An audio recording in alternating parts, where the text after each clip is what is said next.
Perspective is key. That's all we can control, right? You can't control something, the events that happen around you, but how you see them and how you internalize them and then how you react to them. That's what you have control over. Welcome back to the Mark Faris Experience. Today we have Dr. Stacie Weber here. Dr. Weber is we'll just say she's very intelligent, excellent at communication, and she had the courage to leave her family practice that she was overseeing and to go out and start her own clinic. And so she has a staff of 5 right now and is located just north of Toronto.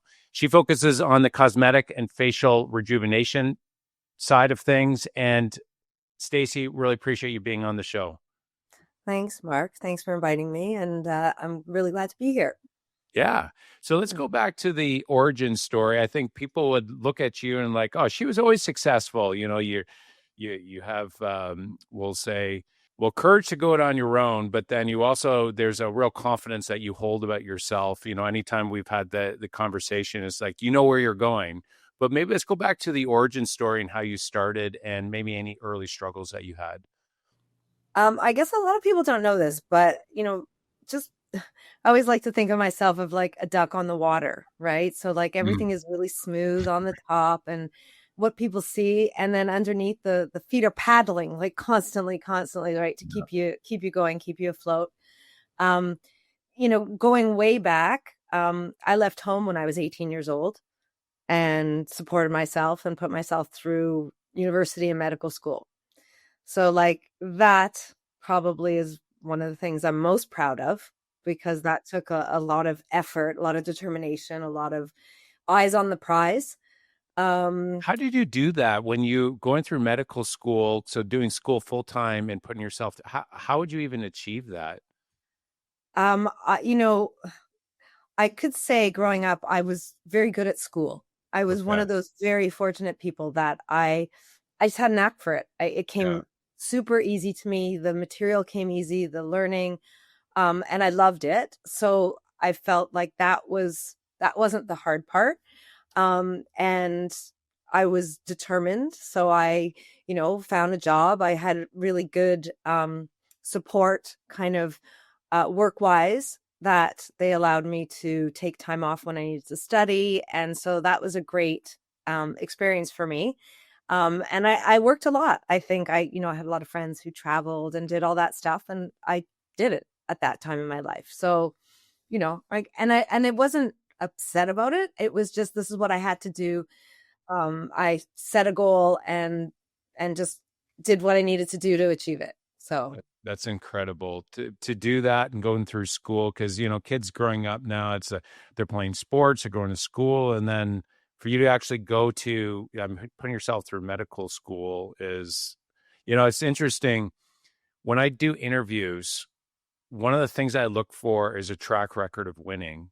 And when somebody says that they put themselves through school, that's like a big check mark that, you know what, that's, we'll say, evidence of winning in life. That's like a big check mark there to be able to have that discipline, to be able to not only get through school, but to put in the time after school to be able to work so that you can pay for school. I would think that when you came out of it, you would appreciate a lot more than if somebody cut the check. I think so. I don't know. Yeah. I feel like, school is hard enough for most people. Yeah. And I'm just one of I guess I have boundless energy. That's what a lot of people would Yeah. say about me. And I'm super determined. So I'm very proud of myself for doing those things. But, when you do something and it's very natural to you, you don't see it as a big deal, right? You're kind of like, well, it was just school. Like that's not something. Okay, everyone does school, but I'm proud of being able to do that. And I gained, but I remember when I was also good at saving money because I was very concerned about that and I wanted to make sure. So when I did actually get into medical school, and I hadn't had the opportunity to travel, so I was already about 25 years old at the time, but I'd saved some money. And Andy, my husband, who we've been together since we're 18 years old. So I had a little saved. So I treated us to a trip to Europe because I had never been. Right. And I said, Wow, I want, Wow. What a cherry on top. Pay for school, come out of school, and then go, hey, we're going to go on a trip. And Yeah. come on, Andy, let's go for a trip. Wow. That's Yeah. incredible. So that was so that's kind of to at least get the credentials to do what I do, right? And then so that's kind of that first struggle in my life that I guess, it wasn't so much a struggle because it was just what I did. So I didn't see it as, oh, poor me. I was lucky that I had the opportunity to do those things. And I was able to be successful at them. I did work hard. I spent, you don't get good grades without studying and taking the time, but it wasn't so much a chore because enjoyed that part, and the learning part was important for me. That is such a good nugget right there, is that you didn't, it wasn't poor me. It wasn't like, oh, I have to do this in a victim mindset. It was like, I get to do this.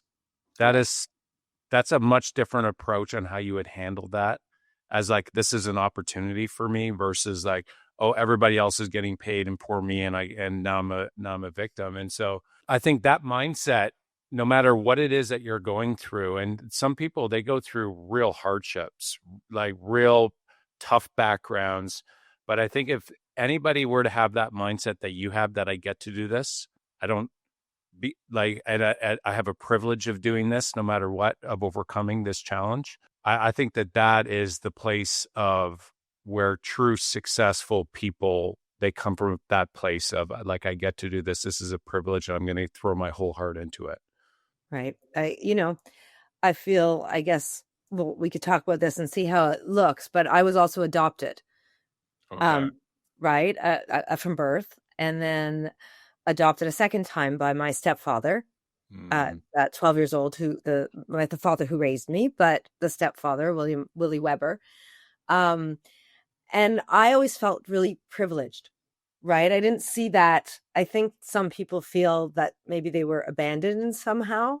And I actually never felt that way. I felt what a gift, someone who felt they couldn't care for me as an infant or a child, or didn't have the resources or maturity or whatever it was able to, you know, put me up for adoption in a way that's quite a sacrifice, right? I never saw it as a loss. I saw it as a gain, because then you get adopted by someone who does have all the pieces together and can sort of look after a child, Oh man, that's so good. You were chosen. You were right? chosen. I think there's a chapter that I'm actually writing right now, and it's all about the victim versus victor mindset. The glass is half full or half empty. It's the same thing. It's the same result, but how do you look at that? And I think that life is a matter of looking at things from in perspective. The two sons that were twins, they grew up with a father that beat them, verbally abusive, physically abusive, and they grew up, he was a drunk and all the rest of it. And the one son grew up and he was a drunk and was, you know, bad to his family. And they asked him, like, why were you not successful? He's like, well, if you knew my father, you would understand why I'm this way. And then his twin brother, the story goes that, he was super successful, was a great father, great husband, just phenomenal, super, wealthy. And they said, why were you successful? It was like, well, if you knew my father, Right. you would do everything in your power not to be like him. And so that was my motivator. And so I think this idea of like victim versus victor is very strong right now, that it's easy to be like victim, poor me, versus no matter what happens. So like E plus R equals O. So it was an event plus response equals outcome.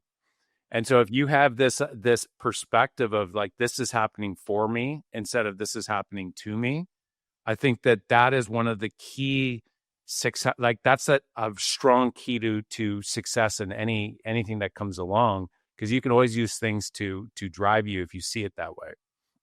Yeah. And You you know, have that, which is great. That's such a great example of, I love how you shared that.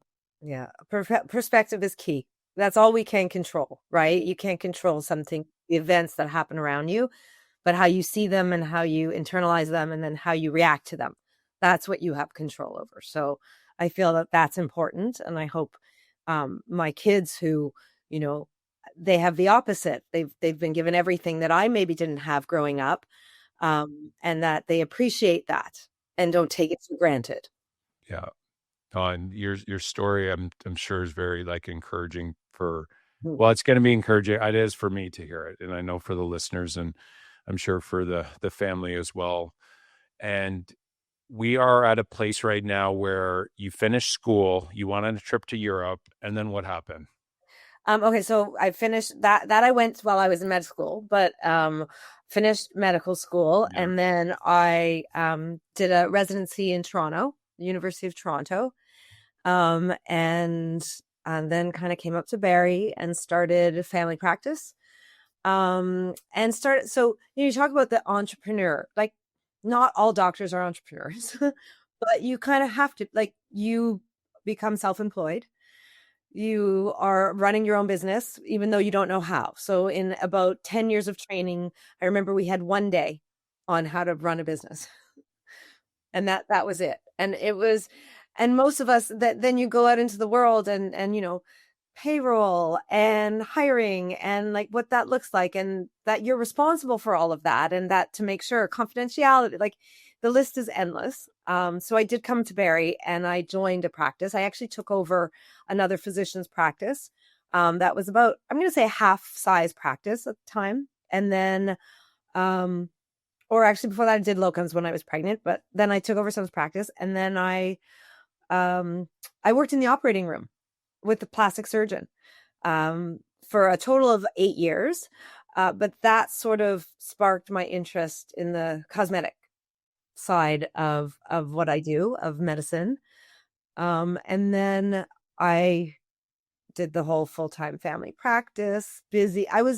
You say busy, I was one of those busy people. So I in 2005, and this was at the urging sort of my mother-in-law, which was very interesting. And she was like, yeah, I went to the dermatologist and look what he did. And she showed me that little treatment she had. And she's like, oh, it was so amazing. And you'd be so good at it. And it sort of sparked my interest.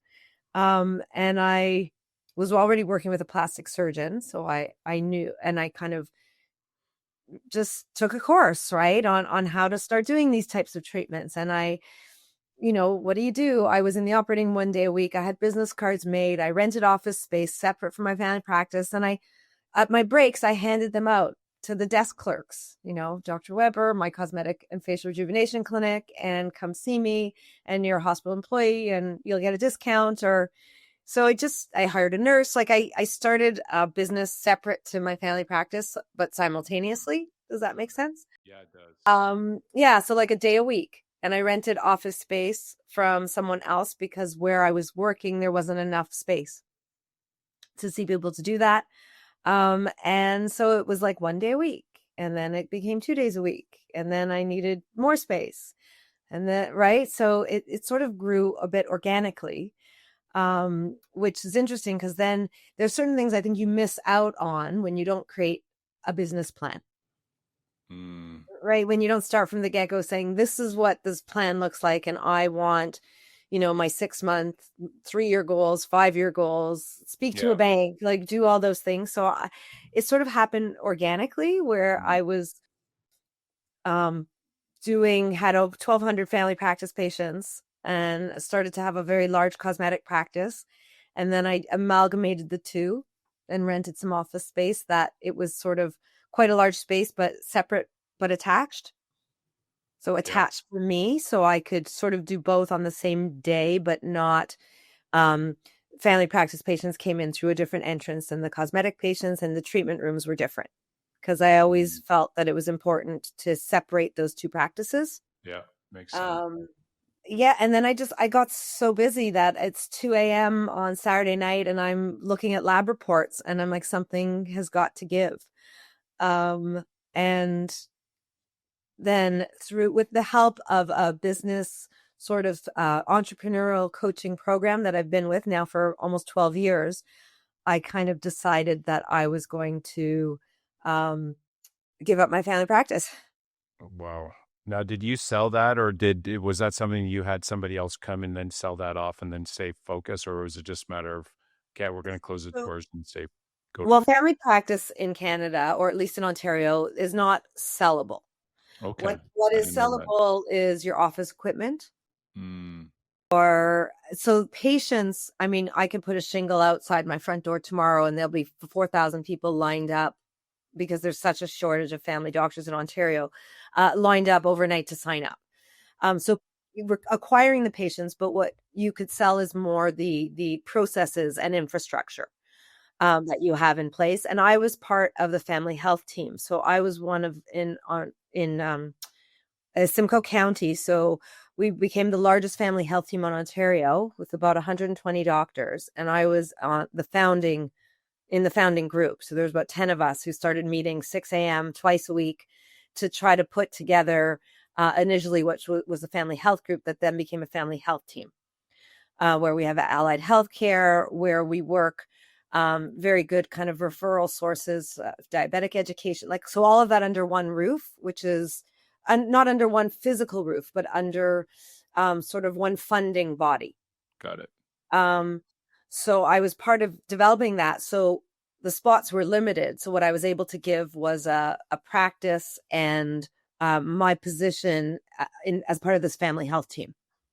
Mm, Um, and and also not to abandon my patients. hmm.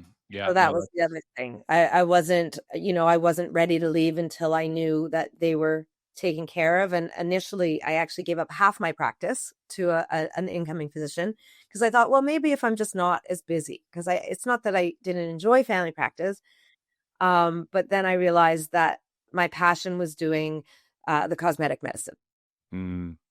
Okay, I'm just going to pause right there. There's a couple things I want to dig into. Sure. So one of the things that you did was, and there's a lot of entrepreneurs that are out there right now, and they're thinking about starting their own business and they're working full time.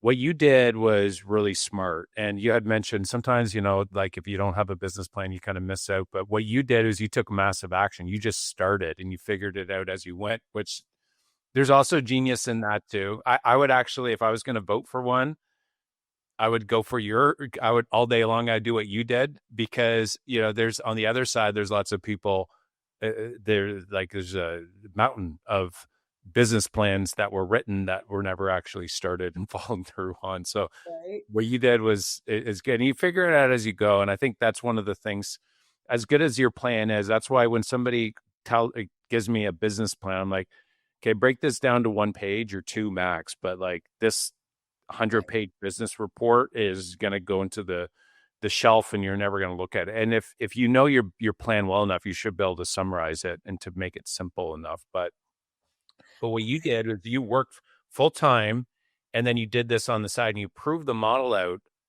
And so I've interviewed some really successful people and they did the exact same thing. And so you just worked crazy amount of hours and you just did what it took to be able to get the machine going. So you didn't quit, have no income.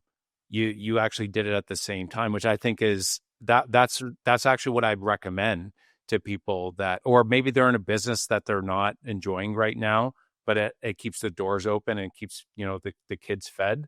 And if you really want to get into another business, start that other business at the same time, get it going, prove your model out, and then you can make the switch and then you're not like betting the farm. Although, I think burning the ships is good, but I think you can do it in a way that you can go all in on the next thing, but keep the doors open for a little while as you get it proven out. And I like what you said. I'm very much like that. Like once I write it down, it terrifies my husband. No, don't. I said, oh, we're gonna go travel the world in 2026. He's like, don't write that down. Yeah, Because he knows well, it's gonna happen, gonna right? happen. Yeah. But so making a commitment, like I think of a few things where I said, oh, sure, I'm gonna run a 10K.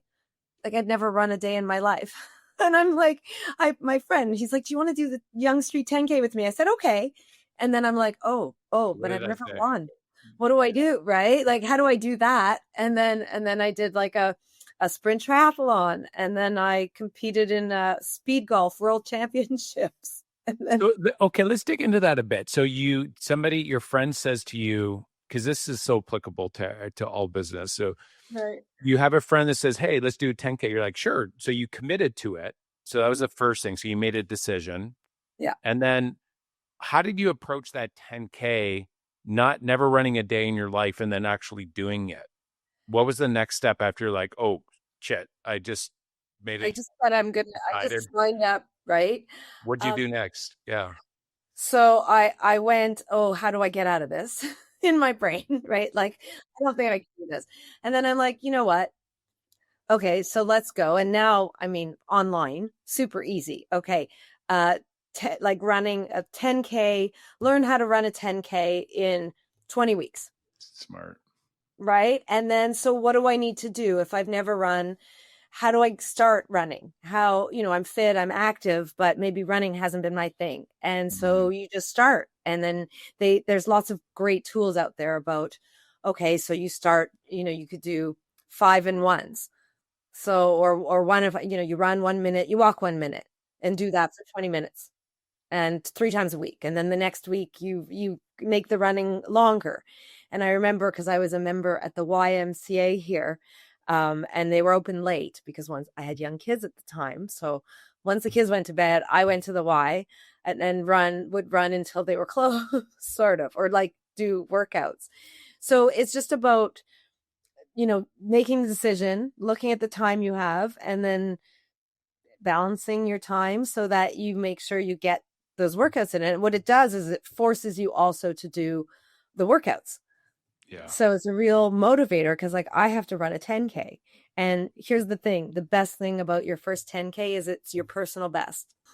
That's true. Yeah, that's good. Right. So, like, the next one, Yeah. like, it is your best until you run the next one. Yeah. Well, and your example here is so perfect that aligns with people in business. So, what you did first is you made a decision, and I'm sure there was a deadline when that race was going to be as well. You Right. had like you couldn't like push off the workouts because it was those days were creeping closer every day that went by. So you made a decision, you set a that there was a clear deadline, and then you got wise counsel, right? So you went online and you figured you followed what other people have already proven out, and you just started taking action and you did the work on a daily basis. And like, of course, that's how successful companies are run. You do all those same things. And the key part of this is actually first is making a decision, and then that how can I get out of this kind of conversation? You didn't let that win. You like, no, I made a decision. I'm going to commit and I'm going to follow through on that, which is key too. Right. And that's kind of like I sent you that email today about my golf tournament, Yeah. right? Yeah. So that I was like hesitant to, is this something I want to do? It's a big commitment. It's a lot of time, a lot of effort, a lot of energy.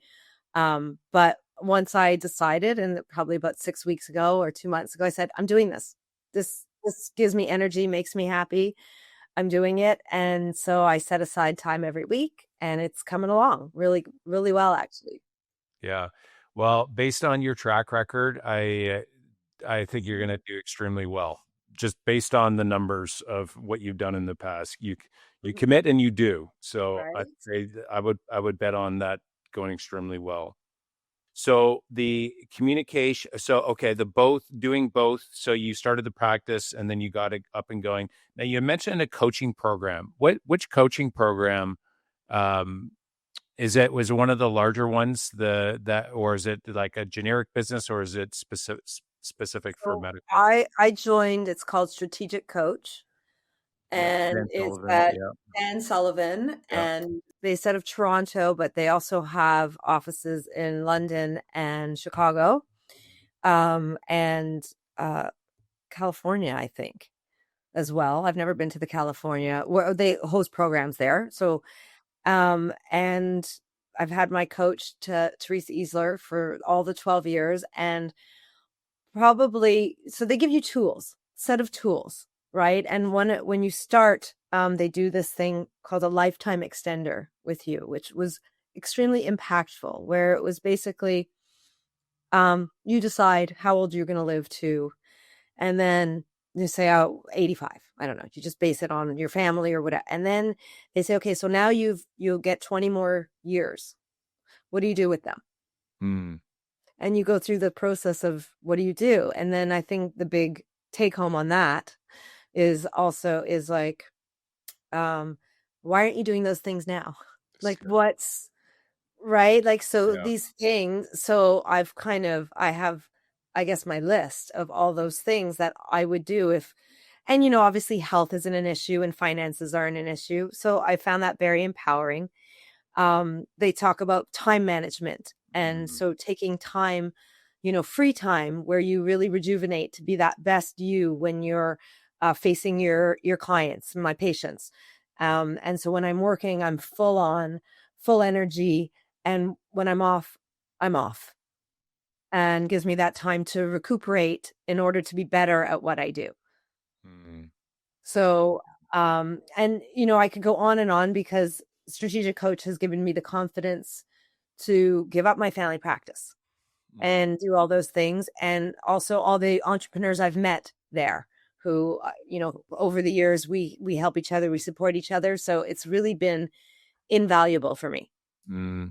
Yeah. I've had some really good feedback from other successful people on strategic coach as well. And Dan Sullivan, his book, Who Not How, I just love it. Such a powerful book. If you're the listeners like pick that book up, that's a game changer. Essentially, it's the idea is and the thesis around the book is that anything that you are maybe procrastinating in, procrastination, actually, Dan said that procrastination is wisdom telling you that you need a who to do it. And so the You're idea there, disciplined, right? what's that? That you're not that person. You need to Yeah, find your who. find your who. Yeah. And so if you have a challenge or find a who and hire a who and or partner with a who and they'll help you get there a lot faster, especially if it's something you've been putting off. So uh strategic coach is one of the large ones. EOS is another one that I've heard really good things. I'd say those would probably be the two biggest out there. Gazelle's coaching from Scaling Up is another one as well. This is this purple book from Vern Harnish. But the point there is that if you go with one of these, like strategic coaches has one of the best reputations. So if you're thinking about a coach, definitely reach out. And I think that you're in good company there. And obviously, Stacie, your success speaks volumes on them as well. So that's really good insight. Yeah, no, I think invaluable. And you mentioned EOS, which the book Traction, right, is the EOS. And I feel I feel like my company was just a little smaller than it needs to be for that type of support, where you kind of have those management meetings. So like where you have maybe I need more people in my organization to make that work for me. But a lot of great insights in that book as well. Traction, it's called. Yeah, for sure. Mhm. The interesting thing is that with business, and I think being in the real estate side, on the selling real estate with real estate agents, and then on the other side, the real estate investment firm. On the real estate agent side, this industry is, we'll say, very easily caught up with. I always need to grow bigger. And what's interesting is that in business, bigger doesn't always isn't always the answer. You might be running a practice, you have one hire and you're super happy with your life. You're super happy with your impact, you're super happy with, or you might have, we'll just say, two or three people, or maybe you're working on your own and your mission is how can I be do more in less time so that you have more time at home, but you don't want to manage. The whole point here is that business in general, there's not a one size fits all, and it's not always that you have to grow it bigger. There's like, what is it that you're, and I take it that initial assessment with strategic coach would probably help you see that listen, I don't want to grow this big 100+ person organization. I'm really good with just my one hire or whatever that is for for the listeners. And I think getting caught up with this whole competing and trying to get bigger is we'll just say is probably not the right place to start. If that motivates you, and then that's the right answer. But if it doesn't, I wouldn't feel pressured to do it because it doesn't mean it's going to be a better lifestyle for you. Right. And for me, I think it's all about the balance. Like there's a lot of things I like to do in my life outside of work. And when I'm at work, I love working, but I need all those other things to rejuvenate. So I kind of that freedom of time, right? We all say we don't have enough time. We don't have enough time to do things. So to be able to have a business that works, whether it's because you have a partner or other people, or if it's generating income when you're not there, or whatever it is that you could step back and do all those other things. I think that's the gift of being an entrepreneur, where you get to make your schedule and make that work for you, and time with my family, which is so important and so hard. I think that to me is the biggest gift, and the gift when you are an entrepreneur and run your own business. And like you said, not always bigger. Yeah. That's more could mean a lot of different things. There's a book that I read called, I think it was called Little or Small Giants. And so there was these smaller companies that were just did incredibly well from a profitability standpoint as well. So it's an interesting book. I think it's called Small Giants. And Interesting. In my industry, a lot of the big business, they're trying to buy up our clinics. And I don't know if I could be an employee. That's what that would look like. And maybe I could earn a bit more money. I'm sure if I did the math. And then I think, but then I lose that control over my time, which, that to me is priceless. Like that's I can't tell you the number of business owners that they sold their company to private equity and they came in and they just totally blew the company up. Like when I say blew it up, the culture was wrecked. That they had all these promises to say we're going to grow your bottom line. We're going to, so maintain some shares and then we're going to blow this up for you. And I like 9 out of 10 that I've spoken with, a lot of times they don't run it as well as like the owner operator, like the original owner. And Mhm. so that's where, maintaining that control, I think is a good thing. And if you were ever to sell it, it's like, I'm going to sell 100% Right. and I'm going to Sell because be, I'm done. Because yeah, I'm yeah, moving on, and you moving might need to on. stay on for like a year or Yeah. whatnot to help with the transition. But having that clear cut, I think, is a way. And maybe you sail into the sunset, or maybe you have another mission that you Another want to go business, after. right? Exactly. Another business idea Yeah. percolating. Because I think that's the other thing with what I've learned with all the entrepreneurial friends that I have. Like, I have a list of things that I feel like solve problems that would be interesting to explore. And maybe I will one day. And maybe that's kind of, oh, if I feel like I have free time to put energy into that. Yeah. Yeah. No, for sure. So I'm curious what you think the answer is for. You had mentioned if you start up a practice, family practice, you'll have like thousands of people like lined up at your door. What do you think the answer is for Canada? Because I've seen, there's a number of physicians that, they're getting paid a lot more if they go down to the US. And, in Canada, doctors, I think doctors need to be treated a lot better because there's such a shortage of them and really babied and cherished and treated like they're really, it's like the professional. I think that they should be treated like pro athletes because they're so rare and they're important, right, to keep healthy. So what do you think the answer is in Canada to be able to retain more talent and to be able to get these wait lists to be able to find family physicians? Where do you think we're I going with mean, that? so that's it's a tough question, but Yeah. remuneration for family physicians is a pretty abysmal. Especially when you're expected to be running a business and you don't control the costs. Okay. And as a family practitioner, if the government is controlling how much you're earning per visit, let's say, um, but you still have to pay a nurse, a receptionist, rent, all of those things, there's a minimum that you and yourself, of course, because so when people hear that some doctors' salaries, it sounds like a lot, but not when you have you want a well-run office, so you have at least a nurse or like, 3 employees and walls. And so your take home, when you could be making more doing, I'm going to say, a lot less stressful things that require a lot less training, education, and skill. Well, like, because you're going to, was it like 6 years at minimum you're going? It's A it, minimum. a minimum. If you're fast tracking, you're doing That everything right. right. So I guess it's you've done a full undergrad degree, 4 years, and then med school is 4 years, so that's 8, and then residency is anywhere from 2 to 6 years. So there you go. And so you're So coming out and you're like, the and the barrier to entry is tough.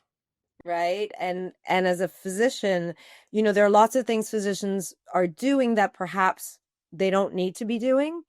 A lot of, I'm gonna say, kind of more like trained technical things, Hmm. technical skills, certain things like taking blood pressure. And so often in my office, my nurse would do those things because I'm there to solve the problem. I'm there to look at what are the facts? What do I know? What do we need to do? How can I help you with this problem? So in Canadian system, unfortunately, because um, family practice, people don't, because it's free, which is an amazing thing. I don't think that's a bad thing. It doesn't have value. Hmm. Yeah. So I don't, I think plumbers and electricians, great skilled work, they work hard to do what they do, but they probably earn more doing house calls than physicians do. Hmm. Yeah, that So, doesn't add up. It doesn't add up to me. so that kind of makes it so what's the incentivization for a physician? And then the responsibility. Yeah, I You take it know, like, I mean, liability too. If something happens, I mean, you got to have insurance, but even going through any sort of lawsuit, I mean, it takes energy and time, and there's that whole thing when it comes to health as well. I would think would add even more stress to the role. and I don't think so. And as far as, people who are using the service, they don't realize that when they go into an office, a well-run office is well run because the physician in charge puts either more money or more of their own energy into having a well-run office. So I was one of those people. I am so thorough. So if, preventative health care, I was very big on that. So all my patients were informed when they needed testing. The follow-ups were always done. Like all of that was done, because I made sure it was done. And so I think our system doesn't make the patients accountable enough to their own health. That's one thing. Mm. And then it doesn't remunerate physicians in a way that makes it worthwhile to run a full-time family practice.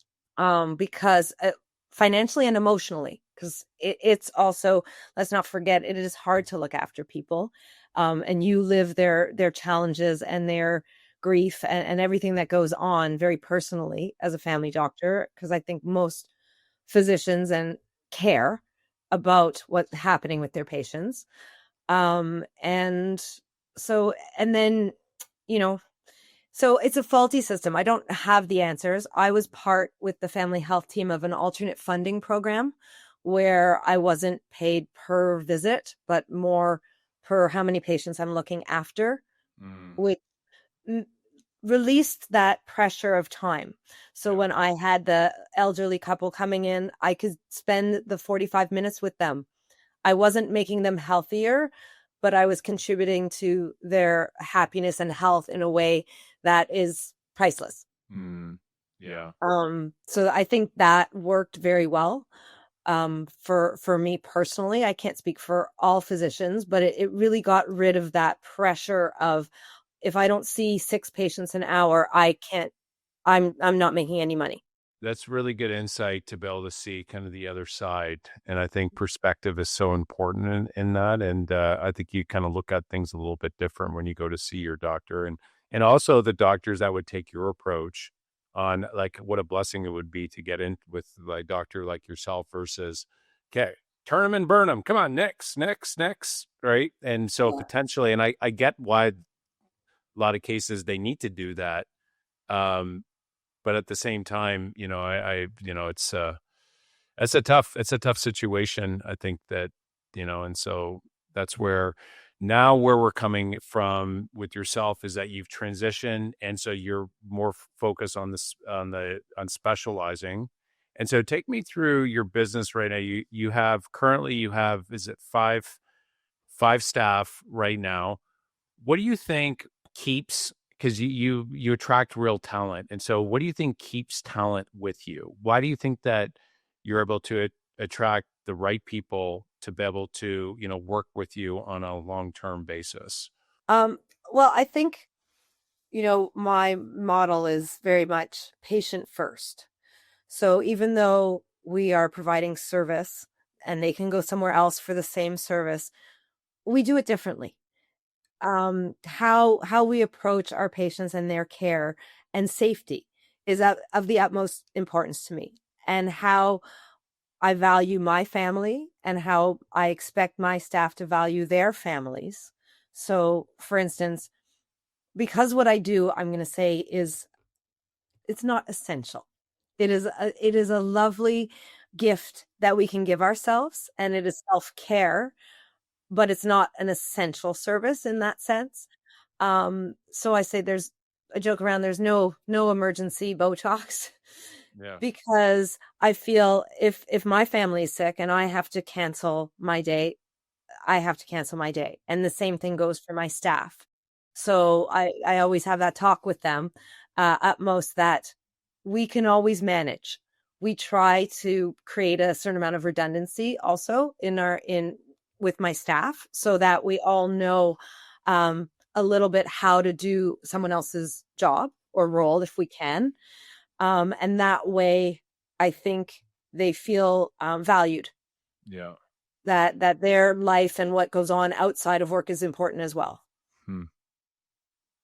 That's really good insight. It was the founder of one of the largest insurance companies in the world. It was a pretty cool event. There's like 20 people in the room, and the owner was up, and he was saying that initially when he was leading the company, he thought that in order to gain respect, he had to prove to people their competence and how smart he was.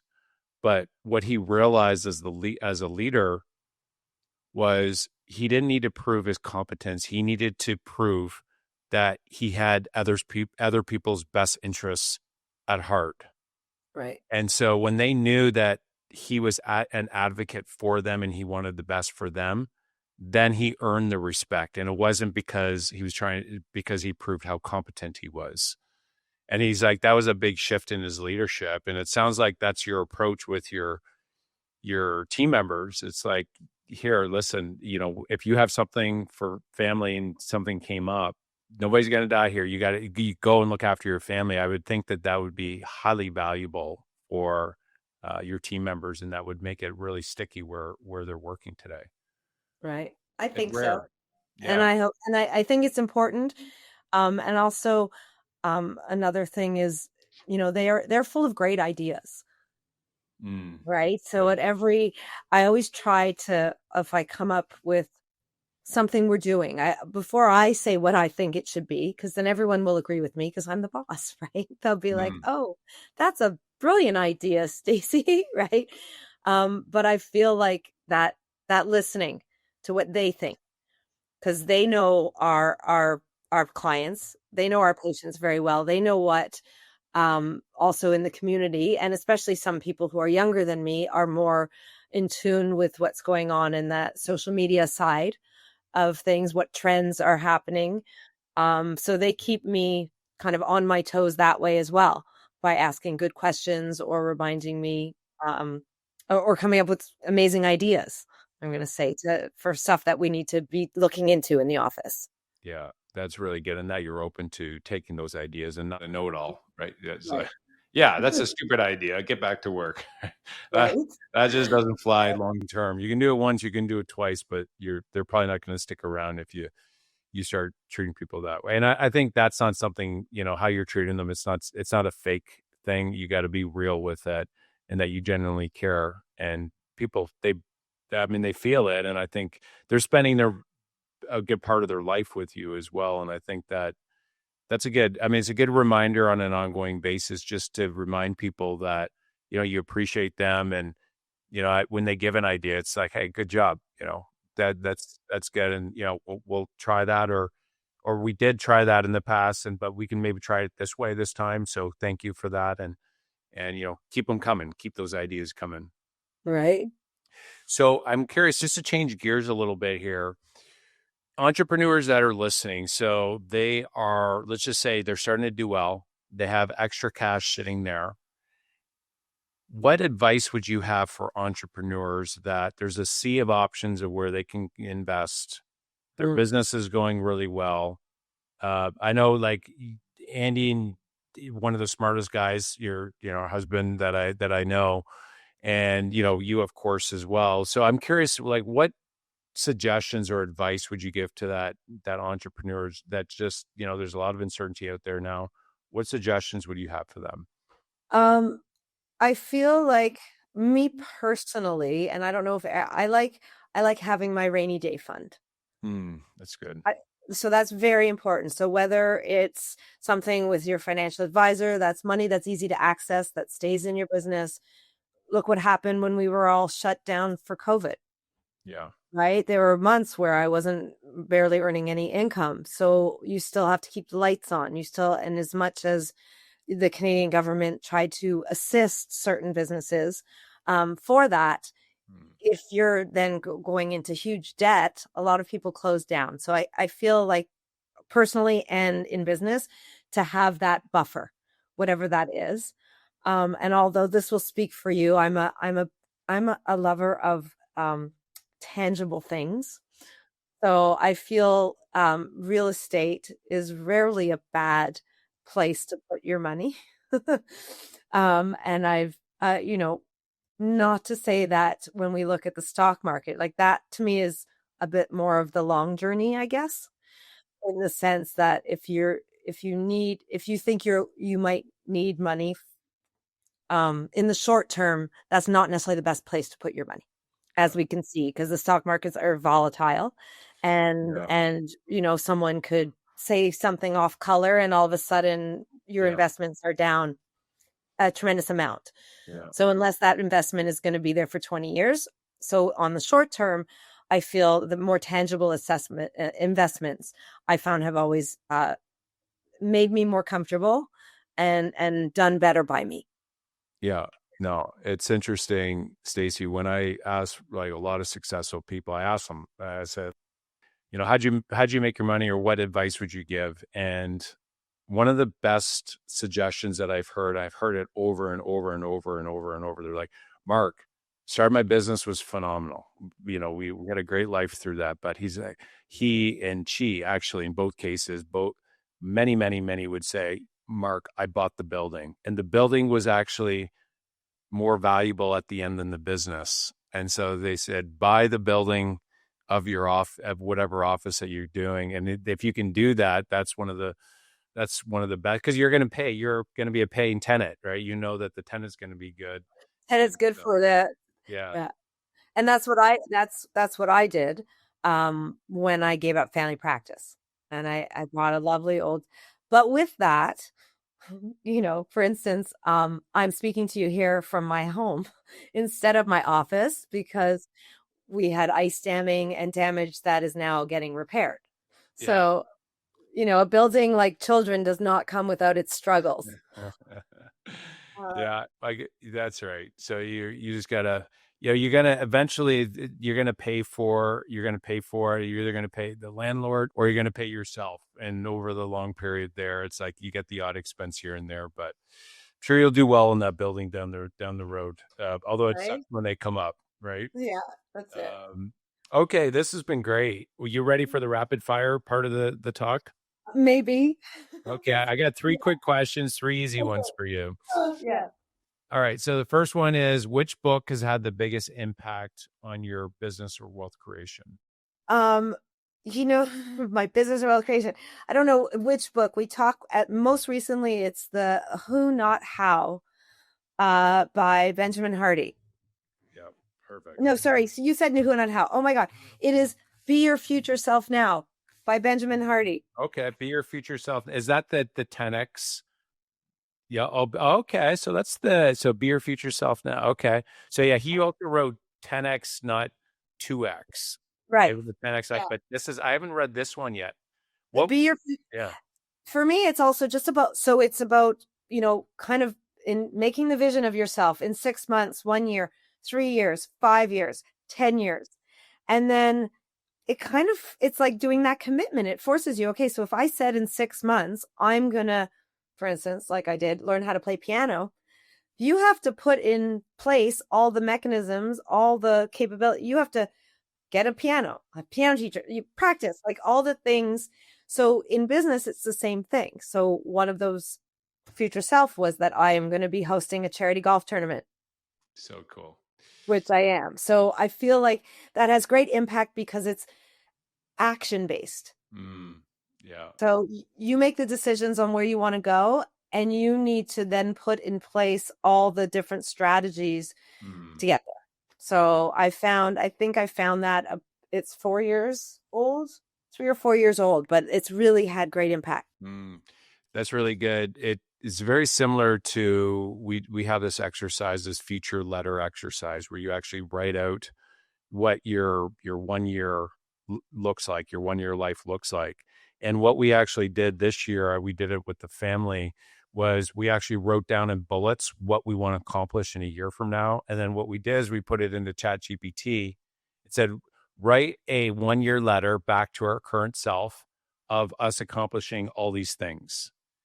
And what it would do, it would spit out this amazing, just like Uh, beautiful letter that it was written in kind of the future, writing back to future, uh and so that was, the kids did it, and it didn't take long for us to do as well, and now they have that up on their wall, and it was like professionally written, and it was just bang on.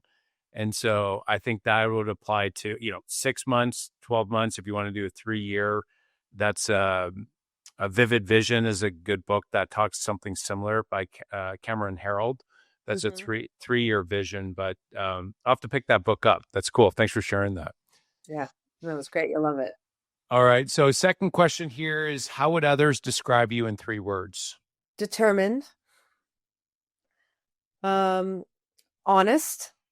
I asked a friend just before. I asked a friend, um, energetic. Yeah. The fourth one was smart, but it's hard to say that about yourself. Yeah. Right. No, this is a time that you speak truth. So no, that's Right. good.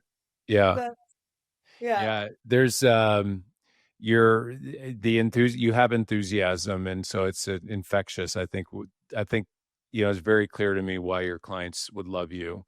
Uh, that's very, very cool. Okay, so next and final question here, before we wrap up: what advice would you give an entrepreneur that's maybe thinking about starting out on their own, or maybe they're in the business right now but they want to take it to the next level?